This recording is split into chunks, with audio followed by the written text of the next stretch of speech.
Snehalaya silks. இங்கு ஒவ்வொரு புடவையும் ஸ்னேஹா தேர்ந்தெடுத்தது உங்களுக்காக. பேரன்பு கொண்ட பெரியோர்களே, தாய்மார்களே, அன்பு கொண்ட சகோதர சகோதரிகளே, இளைஞர்களே, பொதுமக்களே மற்றும் என் உயிரிலும் மேலான அன்பு தமிழ் நெஞ்சங்களே, அனைவருக்கும் என் முதல் கண் வணக்கத்தை தெரிவித்துக் கொள்கிறேன். இந்த சொல்லும் சொந்தக்காரோட சொல் இனி என் மூலம் தமிழ்நாடு முழுவதும் தொடர்ந்துட்டே இருக்கும். இதை நான் சொல்றதுல பெருமையா அதிக சந்தோஷப்படுறேன். அஇஅதிமுக, தேமுதிக, புதிய தமிழகம், புதிய பாரதம், SDPI ஒரு வலுவான கூட்டணி அமைச்சிருக்கோம். அண்ணன் எடப்பாடி பழனிசாமி அண்ணன், திருமதி பிரேமலதா விஜயகாந்த், டாக்டர் கிருஷ்ணசாமி அண்ணன், கதிரவன் அண்ணன் மற்றும் அனைத்து கூட்டணி கட்சி தலைவர்களும் இந்த நேரத்தில் நான் நன்றிகளை தெரிவித்துக் கொள்கிறேன்.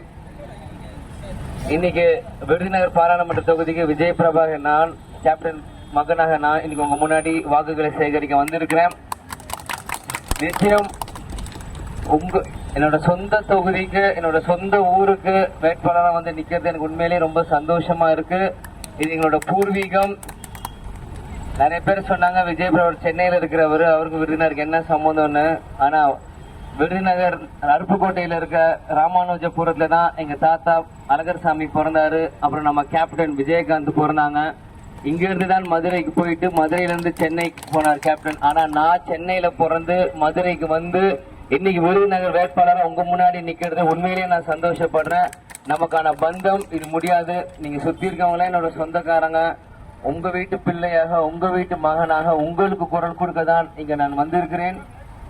நிச்சயம் இந்த நேரத்தில் உங்க வாக்குகளை அனைவரும் சிந்தாமல் சிதறாமல் முரசு கொடுக்கணும் நான் தாழ்மையோட கேட்டுக்கிறேன். இந்த விருதுநகர் பாராளுமன்ற தொகுதியில, இந்த அருப்புக்கோட்டையில பாத்தீங்கன்னா நம்மளுக்கு இங்க மெயின் குடிநீர் வசதி பிரச்சனைகள் இருக்கு. அப்புறம் இந்த விருதுநகர் தொகுதியில நெசவு தொழிலாளர்கள் ஜாஸ்தி. அதனால கண்டிப்பாக இங்க ஒரு ஜவுளி பூங்கா அமைக்கணும். அதுக்கு நிச்சயம் என்னோட பாடுபடுவேன். இந்த மக்களுக்காக உழைக்க தயாரா இருக்கிறேன். இந்த நேரத்தில் உங்களோட வாக்குகளை மீண்டும் மீண்டும் சொல்றேன். ஃபர்ஸ்ட் டைம் ஓட் போடுற இளைஞர்களுக்கும் நான் சொல்றேன், உணர்ச்சி வசப்பட்டு ஏதோ ஒரு கட்சிக்கு போடாதீங்க. சிந்திங்க. உங்களோட பிரதரா, அவங்க நண்பனா அவங்க முன்னாடி நிக்கிறேன். நிச்சயம் உங்க எல்லாருக்குமே உறுதுணையா இங்க நான் இருப்பேன்.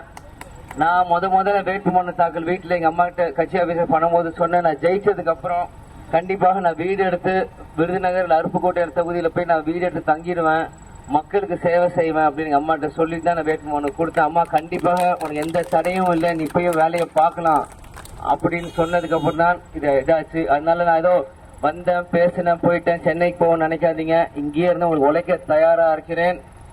துளசி கூட வாசம் மாறும், ஆனா தவசி புள்ள வார்த்தை மாற மாட்டான். சொன்னதுதான். அதனால உங்களுக்கு உழைக்க சேவை செய்யதான் கேப்டன் எங்களை விட்டுட்டு போயிருக்காரு. மக்கள் நீங்கள் அனைவரும் சிந்திக்கணும். அதனால மறந்துடாதீங்க. ஏப்ரல் 19 4ஆம் நம்பர் பட்டன் முரசு சின்னம். மீண்டும் சொல்றேன், ஏப்ரல் 19 4ஆம் நம்பர் பட்டன் முரசு சின்னம். ஸ்னேஹாலயா சில்க்ஸ். இங்கு ஒவ்வொரு புடவையும் ஸ்னேஹா தேர்ந்தெடுத்தது உங்களுக்காக.